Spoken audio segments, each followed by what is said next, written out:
Don't be dramatic, pack your bags and leave. Those were the first words my daughter-in-law said to me after my son was buried. Not a hug. Not a thank you for coming.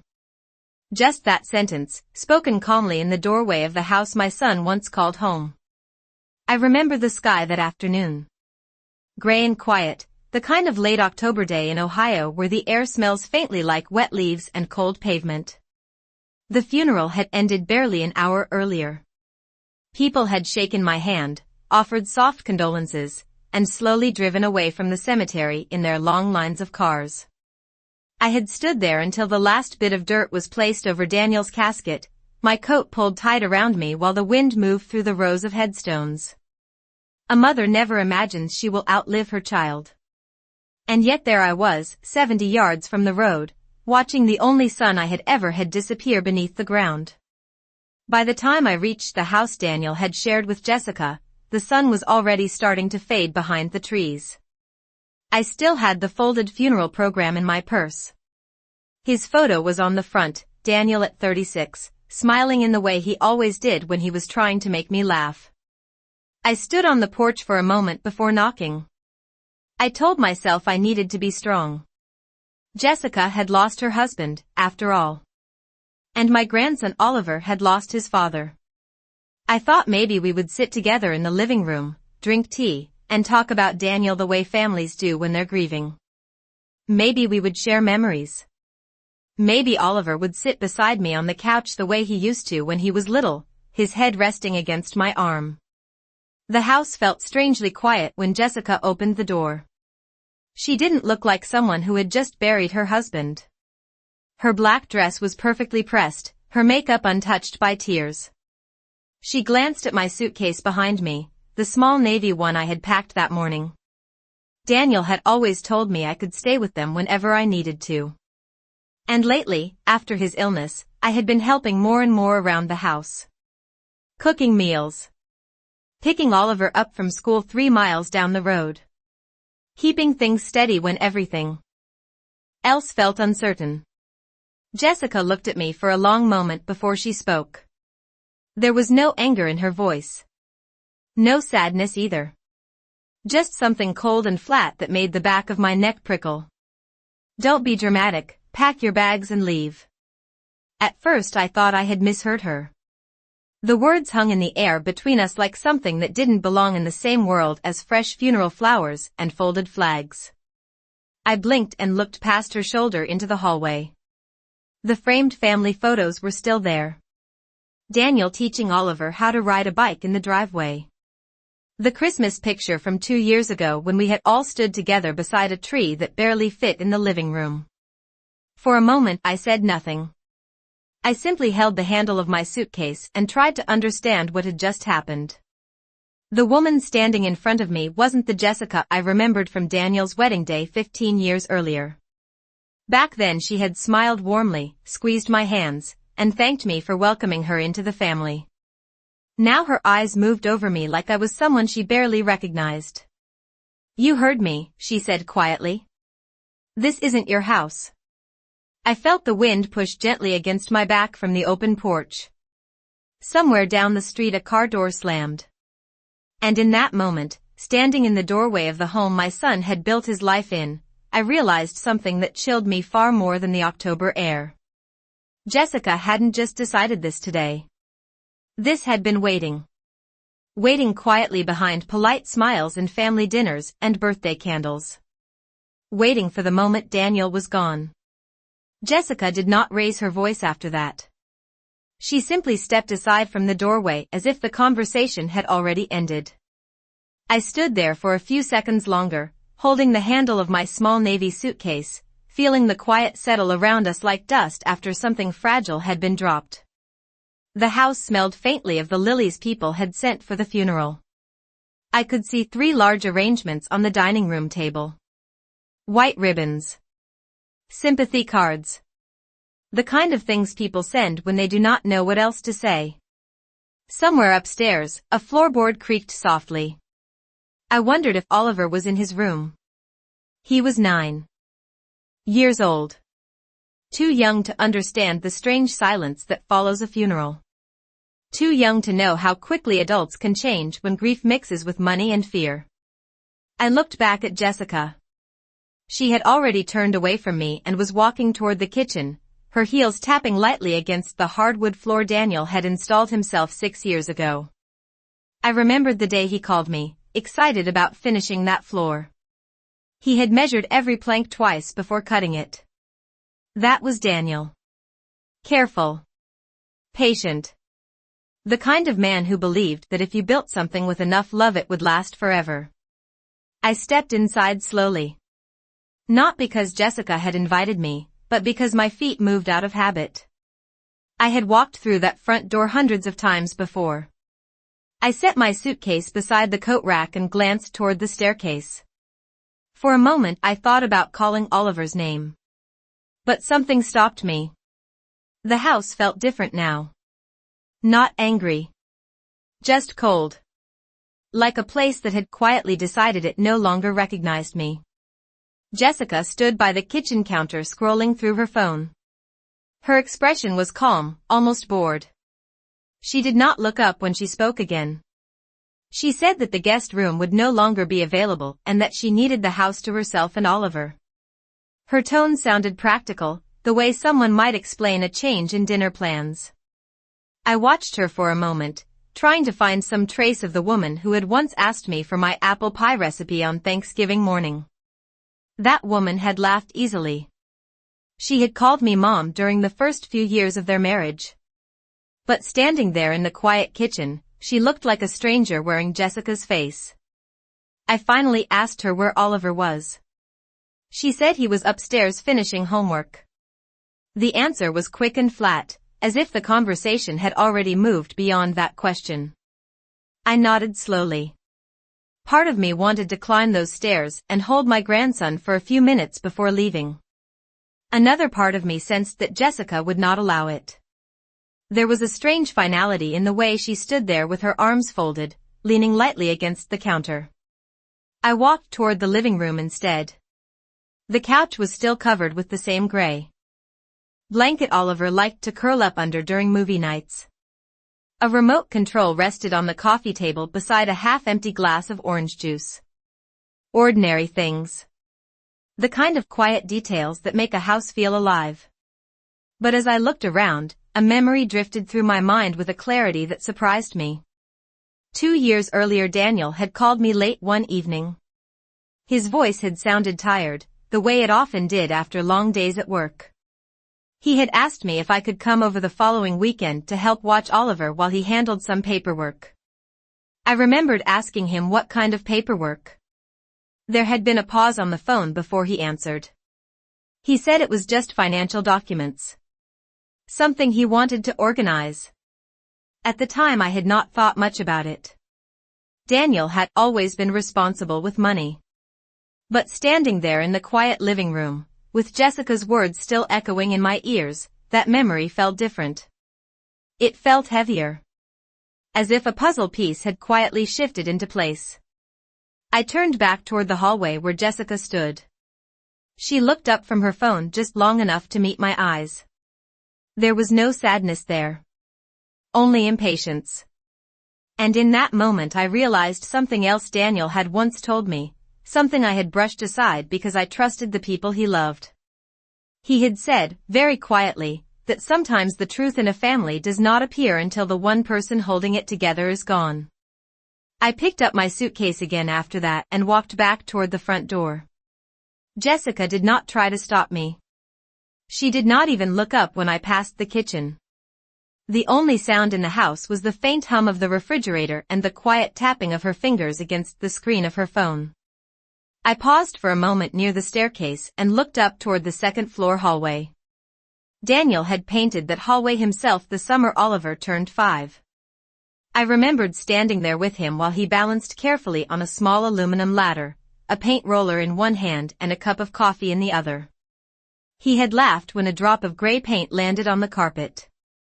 He said the house did not have to be perfect. It just had to feel like home. I stood there for a few seconds longer, hoping I might hear Oliver's footsteps. Hoping he might run down the stairs the way he always did when he knew I was visiting. but the hallway remained quiet. I opened the front door and stepped out onto the porch. The evening air had grown colder. Somewhere down the street a dog barked once and then everything went still again. I pulled my coat tighter around me and walked slowly to my car parked along the curb.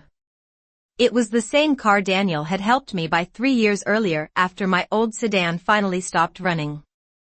A modest silver sedan with nearly 40,000 miles on the odometer. Daniel had insisted on inspecting every detail before I purchased it. He had crouched beside the tires, checked the engine, even asked the dealership for the full service history.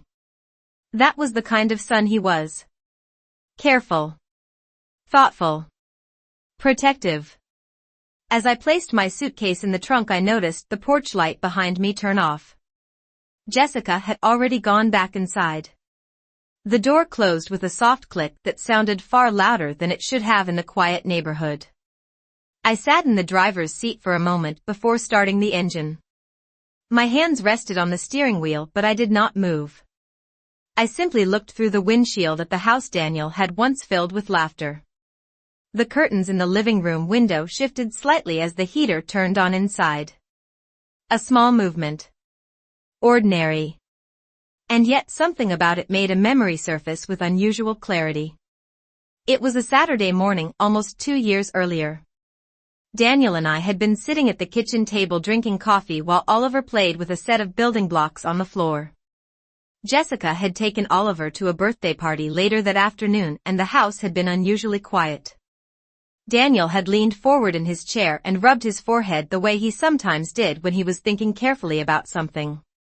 He asked me if I remembered the folder he kept in his desk upstairs. A thick brown folder with several documents inside. I told him that I did remember seeing it once when I helped him organize paperwork after they moved into the house.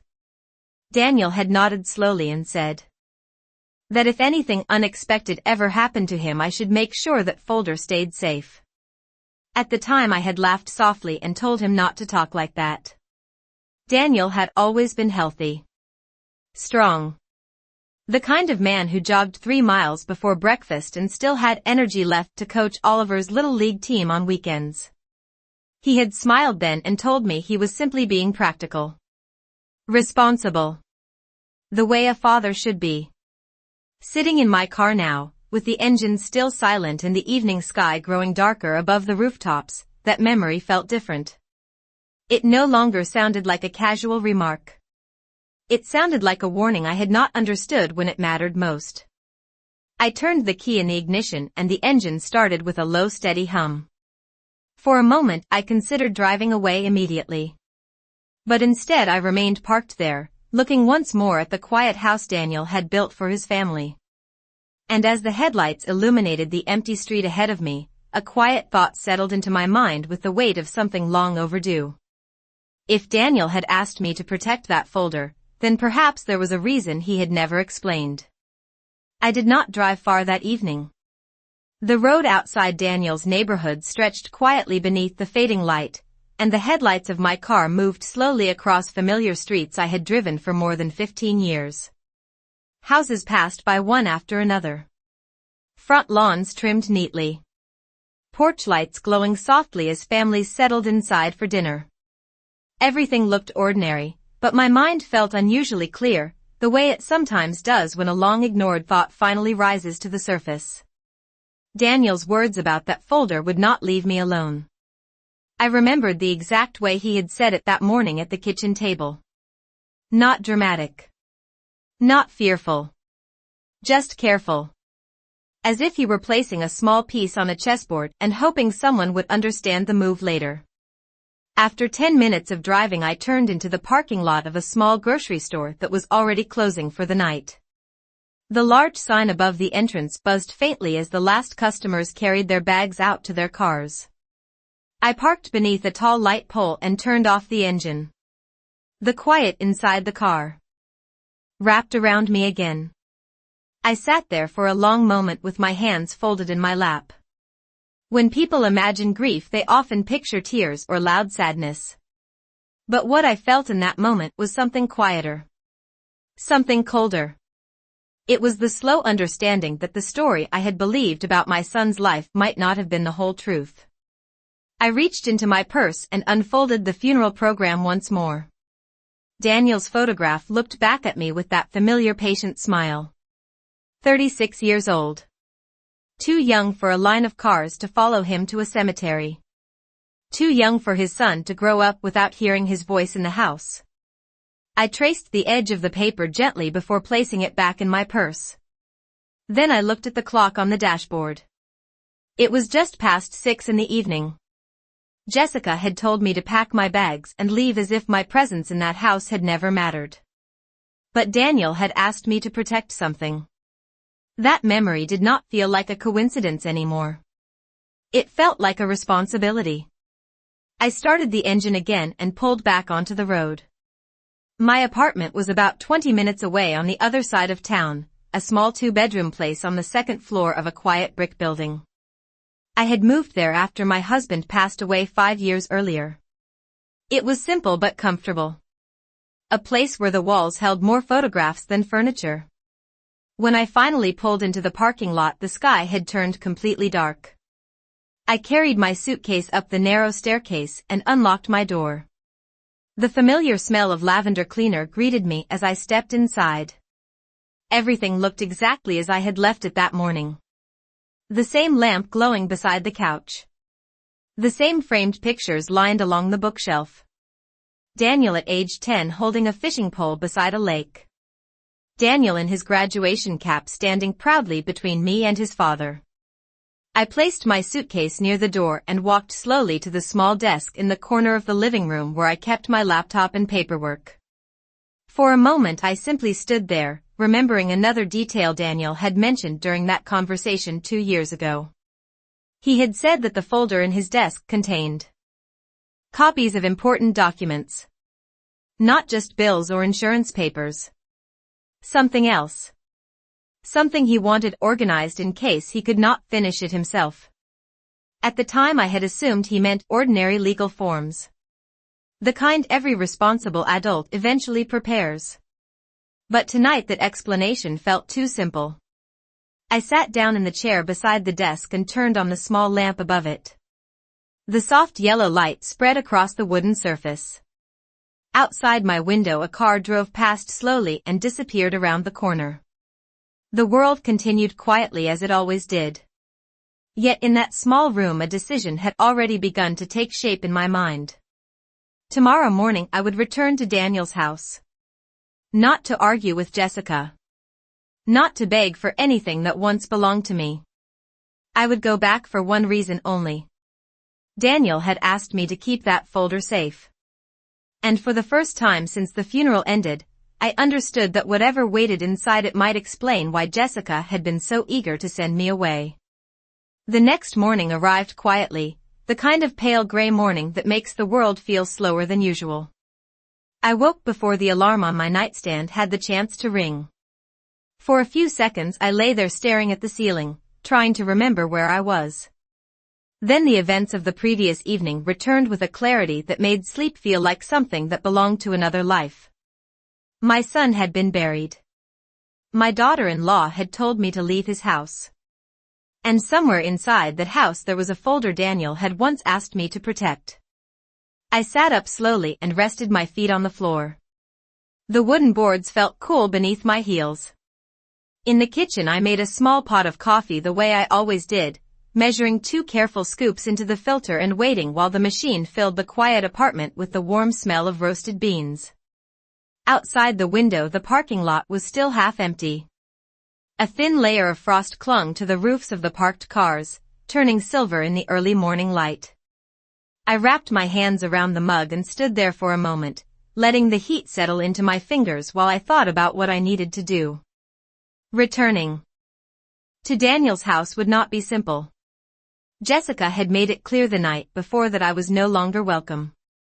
But Daniel had never been careless with his words. If he had asked me to remember that folder, then he must have known there was a reason.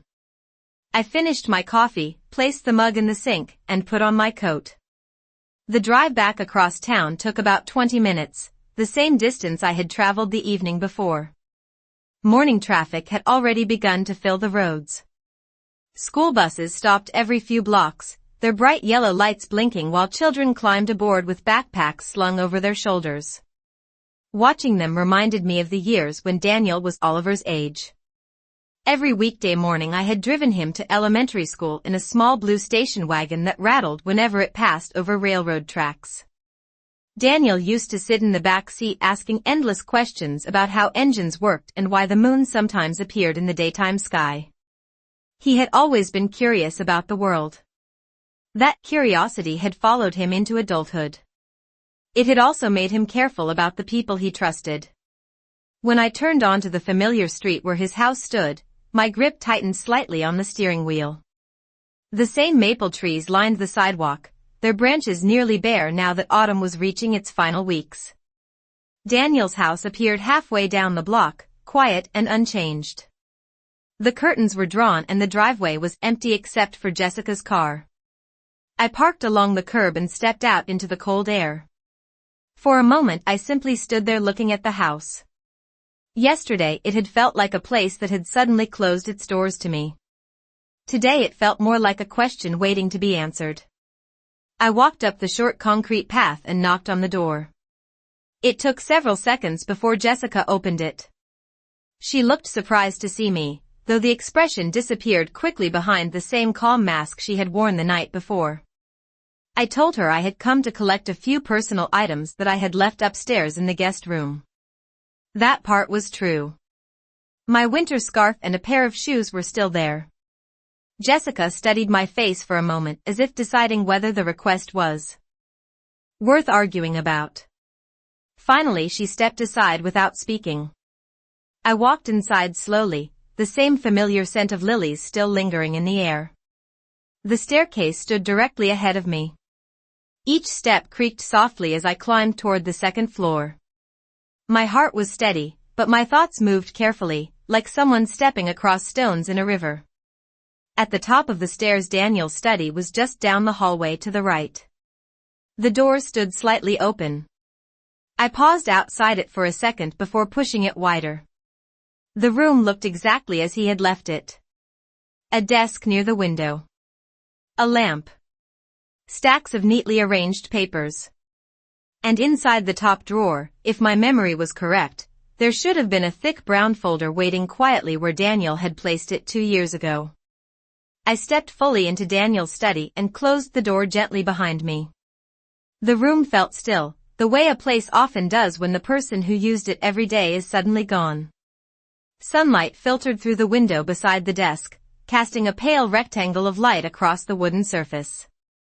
I could almost imagine Daniel sitting there again, leaning back in his chair with a pen in his hand while he reviewed paperwork after dinner.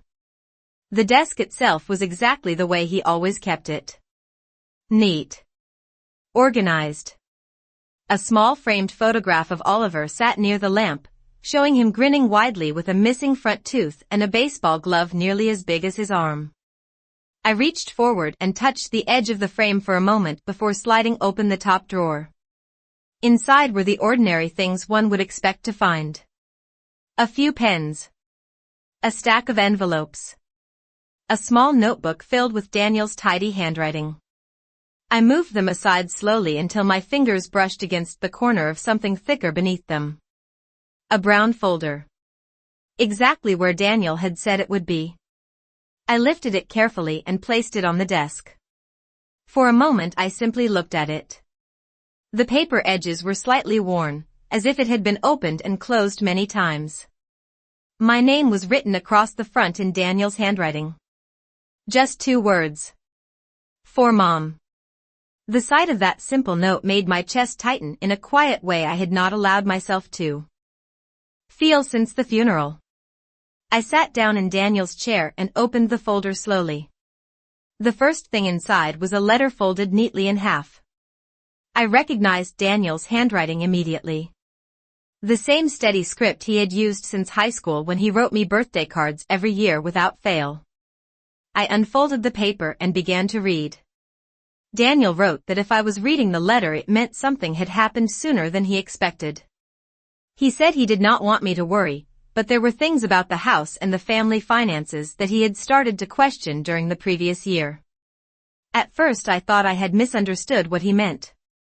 But as my eyes moved across the page, the meaning became clearer.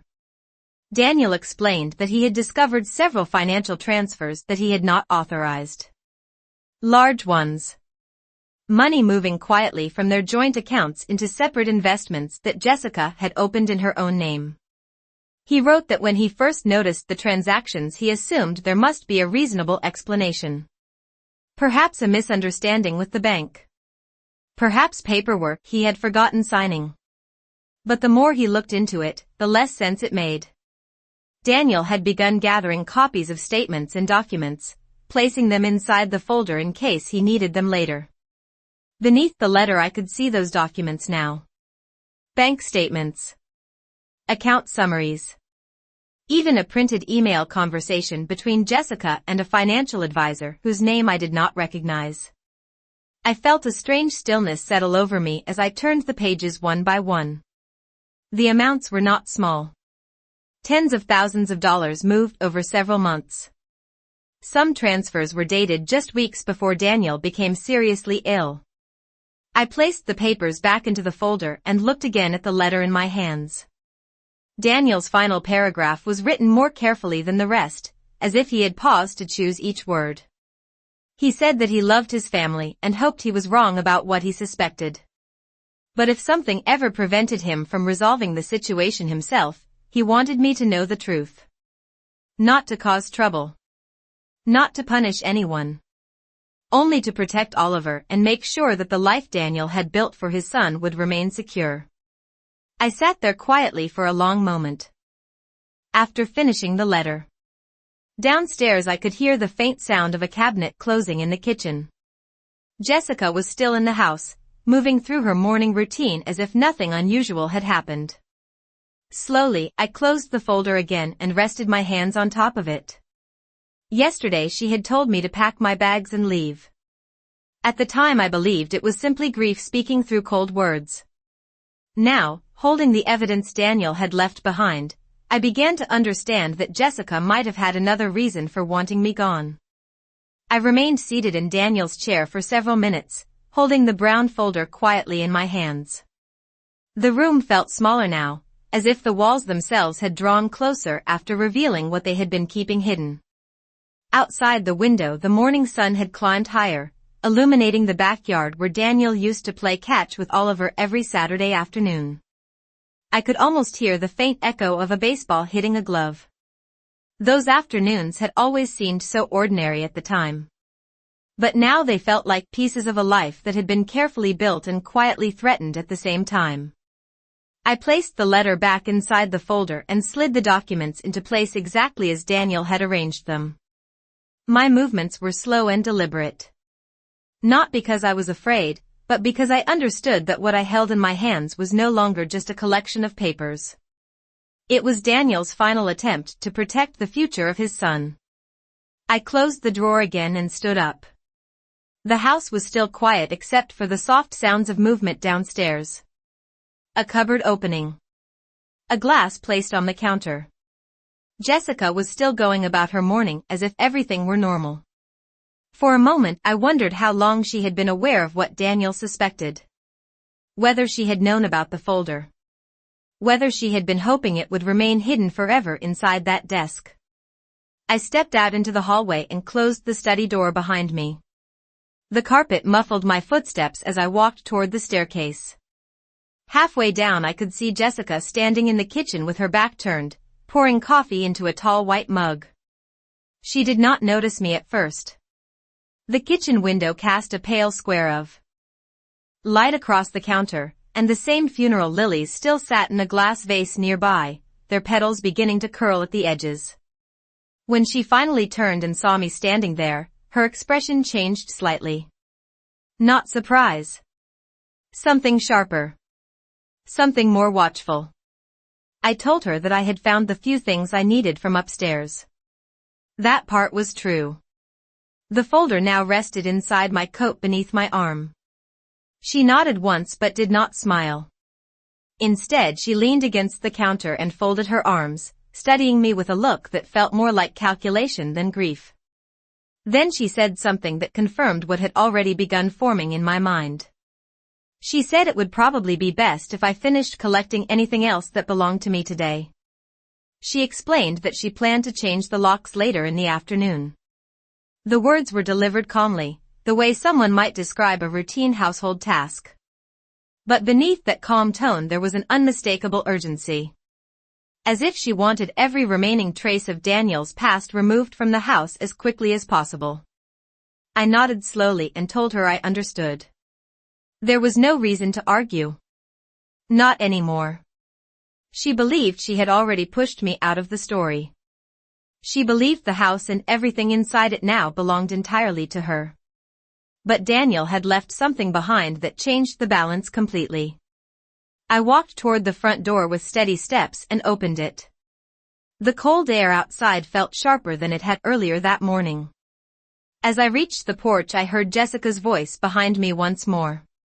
She said she would give me 48 hours to return for anything else I might have forgotten. 48 hours. The number lingered in the air between us like a quiet deadline. I turned slightly and nodded again without speaking. Then I stepped down onto the path and walked toward my car. The folder rested securely beneath my coat, its edges pressing lightly against my side. Inside were the answers Daniel had trusted me to protect. As I reached the driver's seat and looked back once more at the house, a calm realization settled into place. Jessica believed she had just forced me out of Daniel's life forever. What she did not understand yet was that those 48 hours she had given me would be more than enough time to make sure the truth Daniel left behind would finally be seen. I drove home slowly that morning, the folder resting on the passenger seat beside me like a quiet passenger who already knew where the road was leading. Traffic had grown heavier now that the morning commute was in full motion. Cars moved steadily through the intersections while people hurried toward offices, schools, and ordinary routines that had nothing to do with funerals or hidden bank statements. The normal rhythm of the city felt strangely distant from the thoughts turning quietly in my mind. Daniel had not been careless when he prepared that folder. Every document inside it had been organized carefully, each statement dated and highlighted. He had not left confusion behind. He had left evidence. When I reached my apartment building I carried the folder upstairs with both hands as if it contained something fragile. Inside the living room the same soft lamp still glowed near the couch. I placed the folder on the desk and sat down, opening it again under the warm yellow light. This time I examined every page more slowly. Several of the bank statements showed transfers from Daniel and Jessica's joint savings account into an investment portfolio registered only in Jessica's name. The earliest transfer dated back nearly 14 months. $10,000 at first. Then $15,000. Then $25,000. Each transaction had been spaced far enough apart that someone might not notice them immediately unless they were looking carefully. But Daniel had been looking carefully. Tucked behind the statements were printed copies of electronic messages between Jessica and the financial advisor whose name appeared on the account summaries. The messages discussed moving funds into new investment vehicles and shielding those assets from shared ownership structures. The language was polite and professional, but the meaning was unmistakable. These accounts had been created deliberately without Daniel's knowledge. I sat there quietly for a long time reading each page until the pattern became clear. By the final statement, nearly $120,000 had been moved away from the family's joint accounts. The number lingered in my mind with a heavy stillness. Daniel had once told me that amount represented nearly all of the savings he had built since starting his small engineering consulting firm. Money meant for Oliver's future. For college. For stability. For the life Daniel believed he was building for his family. I closed the folder again and leaned back in the chair. Outside my window, the afternoon sun had begun to drift across the parking lot. A neighbor walked past carrying grocery bags while a child rode a small bicycle along the sidewalk. Ordinary scenes continued without interruption. But the calm feeling that had settled over me earlier that morning had not faded. Instead, it had grown stronger. Jessica believed she had given me 48 hours to disappear quietly from Daniel's life. What she did not realize was that Daniel had already prepared the path I needed to follow. Near the bottom of the folder there was one more document Daniel had placed carefully beneath the others. A copy of a letter addressed to a legal office downtown. The name of the firm appeared clearly at the top of the page. Daniel had written that letter only 3 months earlier. In it he requested a consultation regarding revisions to his estate plan and the protection of certain financial interests connected to his son. At the bottom of the letter was the name of the attorney who had scheduled the meeting. I checked the small digital clock beside my desk. It was just after 1 in the afternoon. Most law offices in the city would still be open for several more hours. I placed the folder back into my coat and stood up. Daniel had trusted me with the truth he uncovered. Now it was my responsibility to make sure that truth reached the one place where it could no longer be ignored. Jessica believed time was on her side. But as I stepped toward the door and prepared to leave my apartment once again, I understood something she did not. Those 48 hours she had given me were not a warning. They were an opportunity. The law office Daniel had mentioned in his letter occupied the 3rd floor of a quiet brick building downtown. When I pushed open the glass door that afternoon, the reception area smelled faintly of polished wood and fresh paper. A young receptionist sat behind a curved desk typing on a keyboard. She looked up when I approached and offered a polite smile. I explained that my son, Daniel Carter, had scheduled a consultation there several months earlier and that I needed to speak with the attorney who handled his file. The receptionist checked her computer and nodded after a moment. She said the attorney's name was Michael Harrison and that he was available to see me if I did not mind waiting a few minutes. I took a seat in one of the leather chairs along the wall and placed the brown folder carefully on my lap. The quiet hum of the office printers filled the room while the clock on the wall ticked steadily forward. For the first time since Daniel's funeral, I felt as if I was finally moving in the direction he had hoped someone would take. After about 10 minutes, the receptionist returned and led me down a hallway lined with framed certificates. She knocked lightly on a wooden door before opening it. Inside, a man in his late 40s stood beside a desk covered with neatly arranged files. He greeted me warmly and asked me to sit down. When I told him my name, his expression changed slightly with recognition. He said Daniel had spoken about me during their meeting and had described me as someone he trusted completely. Hearing that nearly brought tears to my eyes, but I kept my voice steady and placed the folder on the desk in front of him. I explained everything slowly from the beginning. Daniel's illness. The funeral. Jessica telling me to leave the house. And finally the folder Daniel had asked me to remember. Michael Harrison listened without interrupting. When I finished speaking, he opened the folder and began reviewing the documents one by one. His expression remained calm, but I noticed the careful way he examined the bank statements and printed messages. After several minutes he leaned back slightly in his chair and folded his hands together. He said that Daniel had indeed visited the office 3 months earlier with concerns about financial activity he had discovered. During that meeting, Daniel had begun the process of revising several legal documents connected to his estate and financial accounts. One of those documents, Mr. Harrison explained, was a protective clause placed inside Daniel's trust. The clause stated that if any evidence appeared showing that shared marital funds had been moved without Daniel's authorization, the trust would automatically redirect control of certain remaining assets into a protected account for Oliver's benefit. Those assets included the house Daniel had purchased 5 years earlier and the majority of his consulting business savings. I felt the air leave my lungs slowly as the meaning settled into place. Jessica had believed the house and Daniel's finances would soon belong entirely to her. But Daniel had anticipated the possibility that something might be wrong long before his illness worsened. Mr. Harrison closed the folder gently and said that the documents I brought confirmed Daniel's concerns. Because the trust had already been filed and notarized before Daniel passed away, the protective clause was now legally enforceable. The next step, he explained calmly, would be notifying the bank and filing a formal review of the financial transfers. That process would temporarily freeze the accounts connected to the disputed funds until everything was examined properly.